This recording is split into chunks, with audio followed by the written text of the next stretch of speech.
Just a quick thought here. I was working with a client recently, and this subject matter came up. You may have been in a relationship, and very often as empaths and earth angels, we find ourselves in relationship with people who have never been challenged to show up differently in any other relationship. Then they get into a relationship with us, and they may really think that they can do it. They think they can show up for us fully and wholly and authentically, but they're not really tapped into that side of themselves, because in order to survive in the matrix, it's been mask after mask, it's been lie after lie, ruse after ruse, smoke screen after smoke screen. And so they get with you, someone who's authentic, and then they begin to resent you and then treat you badly because they are so frustrated that they can't access your purity, which they thought at one time was your own ruse and smokescreen, but it's real. And I'm hearing their teeth sunk into the metal. And that is a metaphor the angels are painting for me. When an Olympic athlete would win the gold, they would bite down into gold because gold is a soft metal. And so the indents of the teeth would verify that it was indeed real. Today, you see that done very iconically in most of those winning pictures where they'll bite down onto the metal. The metals they're using today are not the same pure gold that were once used. It meant something to win that medal at some point. It still does. It still has its pomp and circumstance. But my point is that you're the real thing. And their teeth sunk into the metal, and they thought, oh my God, this is real. This is real gold. This is real authenticity. This is real emotional responsibility. I have to actually show up. I have to actually reciprocate. I have to actually fill this person's cup. And at one point, they thought that that was going to be an easy thing for them to do until they met the likes of you. And you challenge them because they've never had to show up differently. In my life, when I've had this experience, it's happened repeatedly. I will get into connection, friendship, lovership with somebody, and I'm like, I'm here to love you so purely. Like the love will saturate and soak into your bones. But that's a love that many people have never known until they will either become uncomfortable with it, sabotage it, reject it, cast it aside like trash, only to long for it in the aftermath of my departure. And be like, oh, I didn't realize what I had. No one's ever seen me so clearly. But you have to be careful, because if people have never been challenged to show up that way, usually because there's wounding at play. We have our own wounding too, Earth Angel. But the difference between them and you is that you are doing the work actively to transmute those wounds. And you were also probably, if you were adjacent to somebody that never had that, you were transmuting their wounds too. So when you stop doing that work for them, or you just say, I have an overflow of this love. I am such a loving person that I have an overflow that, but what a lot of people don't realize is that your overflow doesn't mean you don't love yourself. A lot of people look at you, Earth Angel, and they cast this projection on you that you're very naive and silly and maybe even quote unquote slow, or you have a touch of the whatever, you could be on any spectrum or whatever, or you're neurodivergent. And for me, I am. So I am like, it takes me a long time to realize when people are being weird, even though I read facial body language and all that stuff, and I learned to survive in the world. But now that I look at the beginning part of my life, I'm like, oh my gosh, I wish this diagnosis had come so much sooner. I would have been this would have been much easier to navigate. But the thing about it is that people will be like, oh, this person's simple, I'm getting away with this is so easy. But they don't realize how much you actually love yourself. They may hear you say that, but then they may look at you and then they'll try to pick you apart up close, because that's what they do to themselves. They pick themselves apart. If you've ever been in a toxic connection with somebody, you've noticed all of their weird humbling tactics and negging tactics where they're negative to you, and they only give you what they have inside of them to give. So it's what's been given to them, and then they will pass it along to you subsequently. I once knew someone and dated someone who had been with someone who she said was narcissistic and caused confusion and this and that.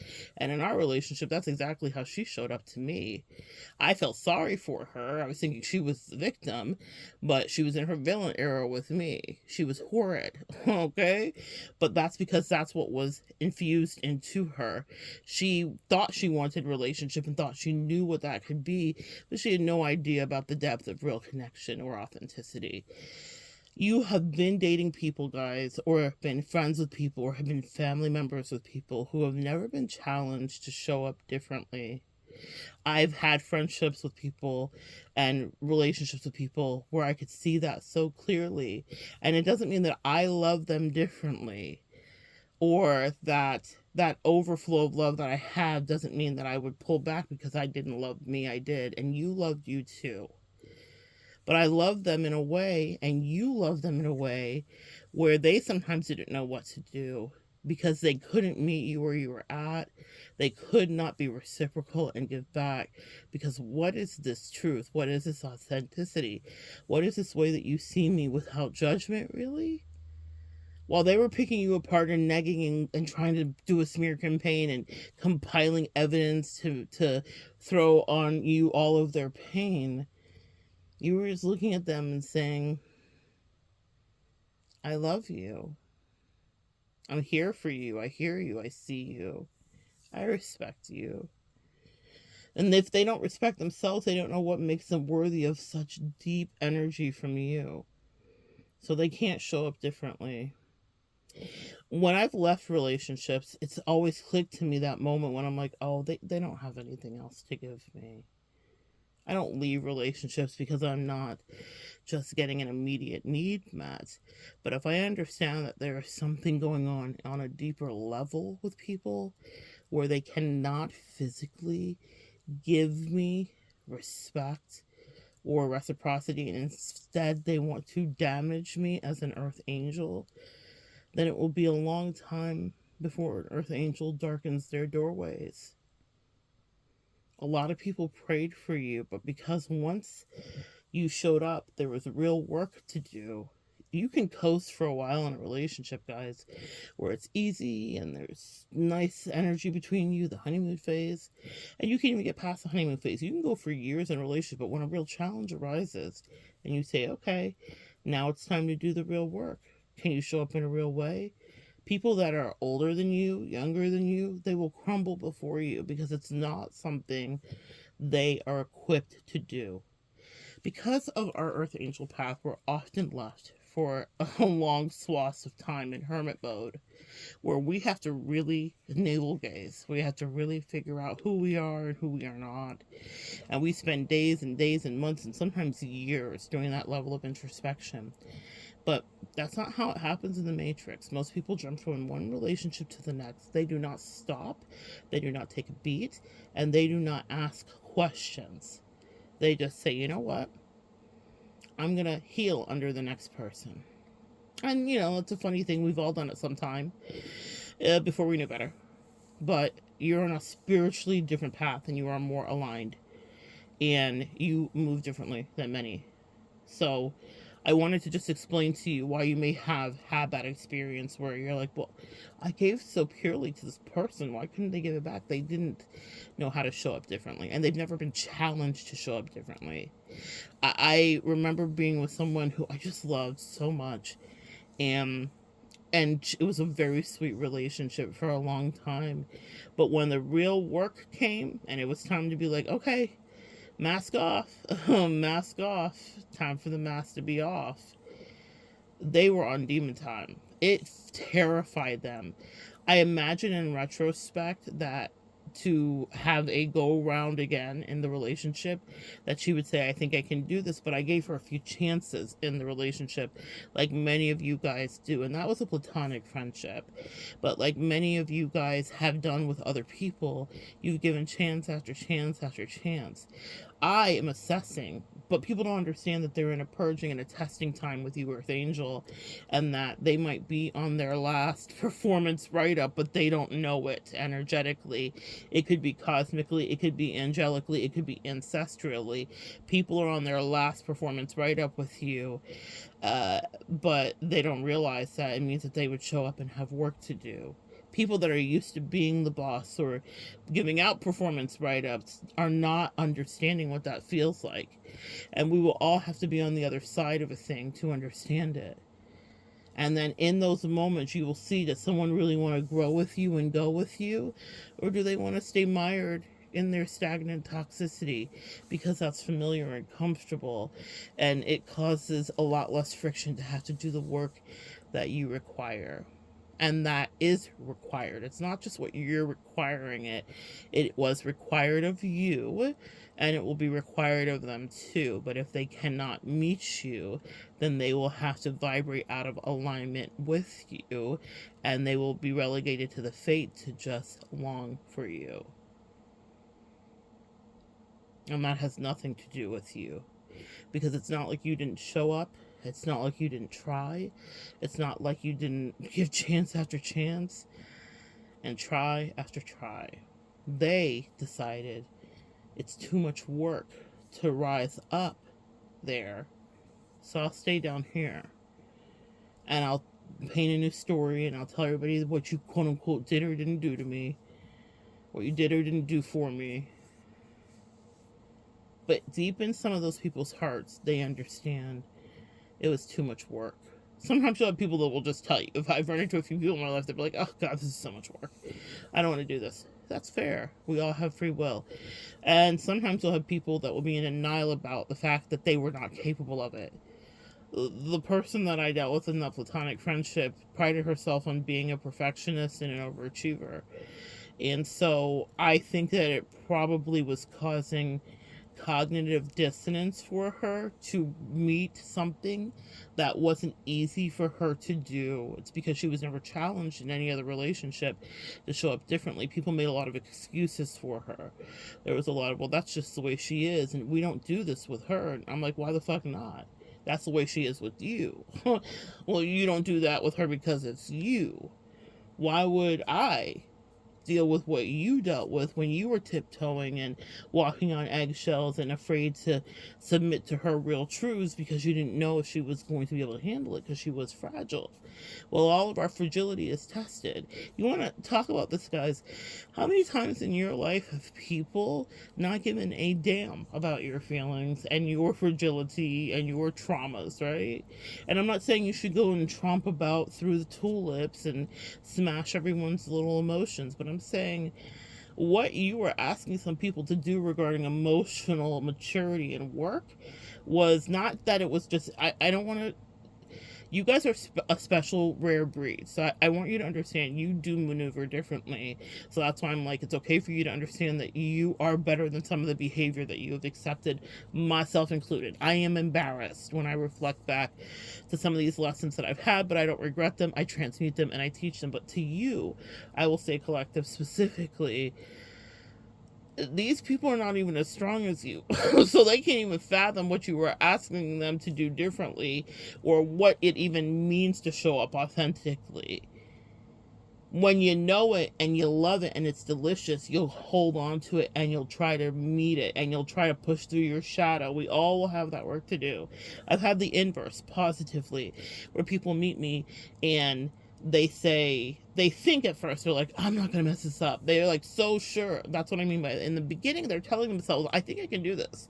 But when they realize what it really is, they're like, oh, I don't think I've ever done this in my life. I don't think my closest relationship, my spouse, my lover, my husband, my this or that has ever been this intimate. And that's what I come in with, is real into you. See, I see into you. And I allow you to see into me. Can you handle it? What is that song? Can you handle it? If I go there, baby, with you. A lot of people can't handle it if you go there with them. They think they can. So I'm hearing the real world and the road rules. You think you know, but you have no idea. This is where people stop being whatever and start getting real. You got real with people and they didn't like the way that it felt. They didn't like the way it made them feel. It was unnerving to them. It was foreign to them, so they rejected it. Like our body will reject an antibody or something and say, this doesn't belong in me. Except the germ that didn't belong in them was authenticity. They've never had to show up authentically. They've never had to do real work like that. You can slow walk someone into it, but the mistake that I've made that I don't want you to make is by spoon feeding someone your spirituality and projecting onto them your empath energy and your purity. What will happen is you'll be very sorely disappointed when the proving time comes, and it always comes, where someone can no longer be spoon fed your cheat codes, your cheat pages, your cliff notes. No more can that happen. There'll become a test in your life and in your relationship dynamic where everything you taught them, they'll have to stand on it, and you'll get to see, was I just spoon feeding them my spirituality, or did it really take root in them, and was it anchored, and were they living in their own reality, or were they really cosplaying and mirroring back to your authenticity? And that's when your face will get cracked, because you'll be like, oh my gosh, this person doesn't have the emotional, mental, or spiritual capacity whatsoever to be in the kind of deep relationship that I require, that is now nourishment to me. On the inverse, I've had people rise to the challenge and say, not only do I see your authenticity, I raise you, I respect you for it, and it has challenged me in other relationships of mine to be a better person. I've had that happen repeatedly, where people say that to me and they mean it. And those people don't have to be stuck up underneath my wing and forever, like in lockstep with me in any codependent way. What happens when people access their own authenticity, even if it's just adjacent to what you've shared with them, the light you've shown, what you've taught, what you know, what will happen is they will have blessings in their life, and a ripple effect, a butterfly effect spreads out. You may never meet people that they stand in authenticity with. You may never know the friendships that they alter and change, but it's because when the challenge came, they said, all right, I'm willing to go through the lesson, maybe even the pain, but I'm going to be committed to not staying the same. And that means that they will be blessed, and their loverships and their relationships and their whatever ships will be blessed. But it's because you were the lighthouse that did your best to never waver. A lighthouse doesn't step down off the shore. They're showing me like J.R. Tolkien. They're showing me The Hobbit, like the trees that move. And I'm seeing the trees too with not just Lord of the Rings, but Harry Potter, the Whomping Willows. They're showing me a lighthouse. I'm getting a visual of that. A lighthouse growing legs and walking into the water to go find the ships that are all adrift. A lighthouse will end with this. A lighthouse has a lonely job. And lighthouse innkeepers have gone mad at times, and were given a lot of extra stipend and food and monies at times if it was afforded in the municipality, because they would lose their minds. It's a hard job to just be there, to always be there, to have your schedule set so that light and that oil is in that lamp. Now there's new technology and everything, but think about the iteration of lighthouses. Before there was all of the technology, someone had to man that. Someone had to put oil in that. Someone had to climb those steps. Someone had to make sure that light was always going to shine out into stormy seas, into calm seas, into midnight seas sparkling with a million stars. The lighthouse never left the shore. It didn't chase down the boats and say, you're safe here.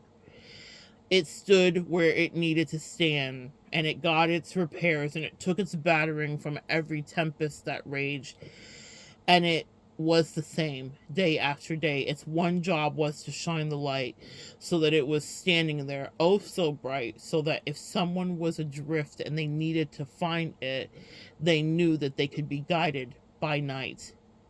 They knew that this is a true north direction I can go, because something about this immovable edifice that is erected over there somewhere tells me so. You are an immovable edifice of authenticity. Your job is not to chase down and make everyone believe in your spirituality. Your job is to model like Jesus modeled for us, model like God modeled for us, to be a light, and you shine so purely. And people will call into question, that's not really a lighthouse. I mean, anybody could get light from anywhere, I guess. But you try to do it. And the one time that many people are challenged to tell the truth and not be immature or not revolve back to their tactics and games and the things that worked in the Matrix that would drive other people insane. I am rather amused at times when people play games with me now. I'm not saying it was always that way, but I realize exactly what wound it comes from. I can diagnose it down. I'm not a doctor, but pattern recognition is a thing. And I know how to help if they want to stand in the purification process. But that's a painful one. And you know that, don't you, Earth Angel? Because it's something you've done. Be that light, but don't chase them down into the night and try to prove to them that you're the light. There is not a demon that has come against me. There is not an enemy that has come against me. There is not a friend that turned into a foe that didn't know exactly who the fuck I was. They knew. They knew before I knew sometimes. They saw me as a lick, an opportunity, someone to get over on. They were sizing me up before I could even wrap my authentic arms around them. They knew. And I'm telling you, collective, people know who you are as an Earth Angel.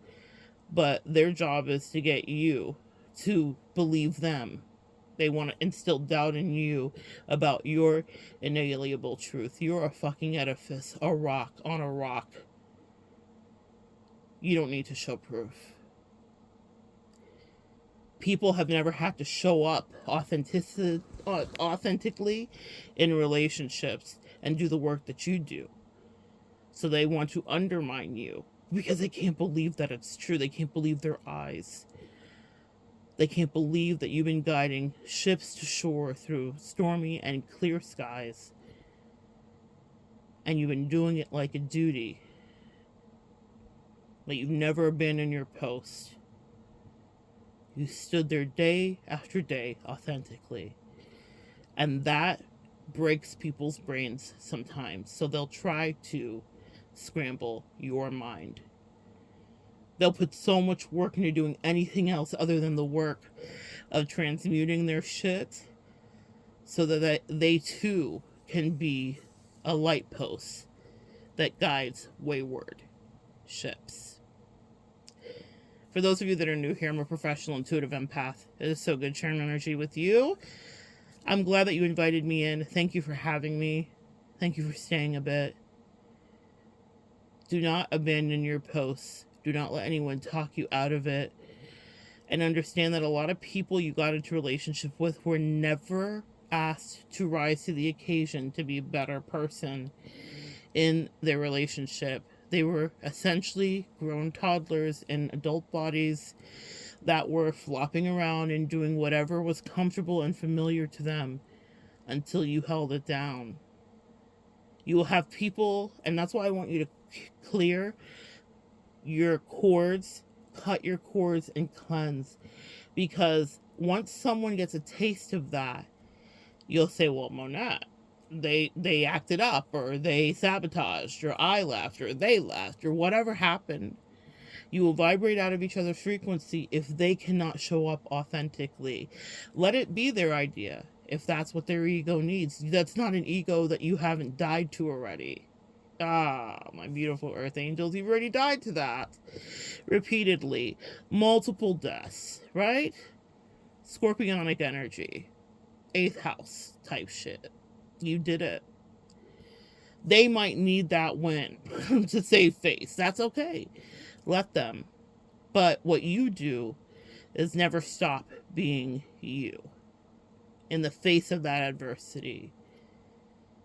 And I promise you, it won't mean much to you because you've divorced yourself from the connection and the emotion once they aren't showing up authentically. What does it serve you?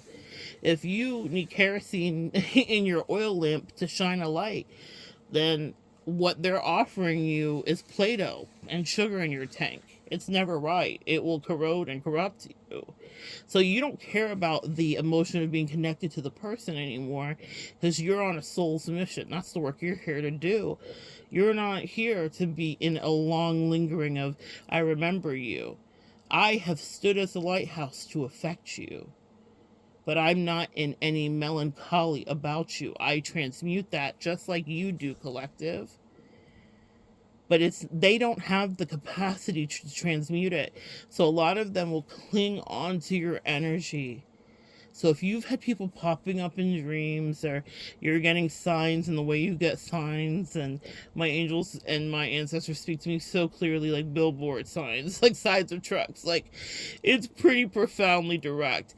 But you have developed your own language, maybe even light language. Put some respect on that and understand that that's not a coincidence.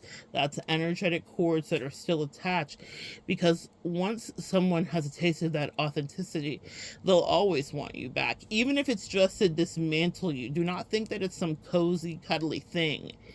It is to dismantle you sometimes because you broke their brain. They just want one more chance again to prove why you're wrong. And so they will do anything to hound you and to hoover you back in. But they have nothing changed in them.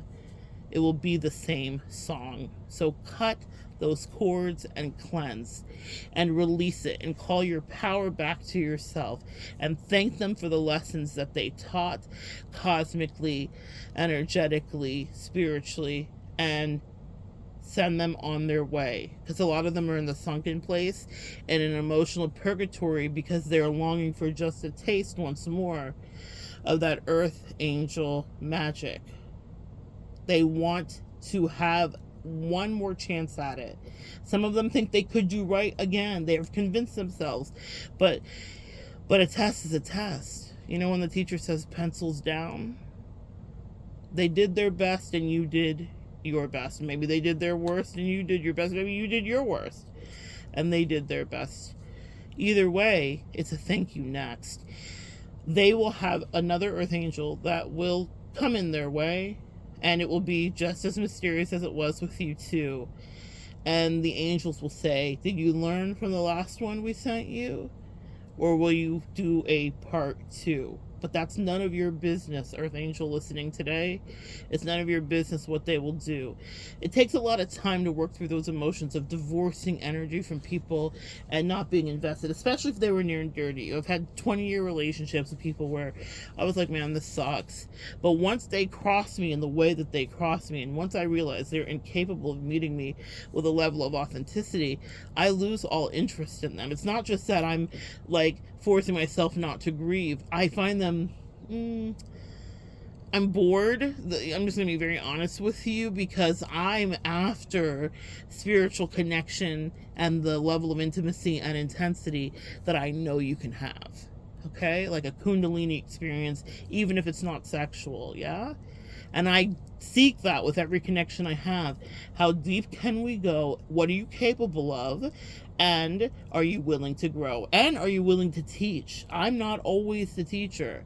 In so many of my relationships, I find stimulating things with people that I connect with because they have a skill set that I don't have. Or they have conquered a thing, or they're showing up as this or that, and that's not my energetic imprint. That's why relationships exist. That's why no man is an island, though you may be the lighthouse on the island, sis. Those boats are supposed to come ashore, not to stay forever, but to teach you a little more. And that is the place I want you to be in, is receptivity to people that are walking in their authenticity. And it's easy not to miss people from your past. They don't have that same capacity.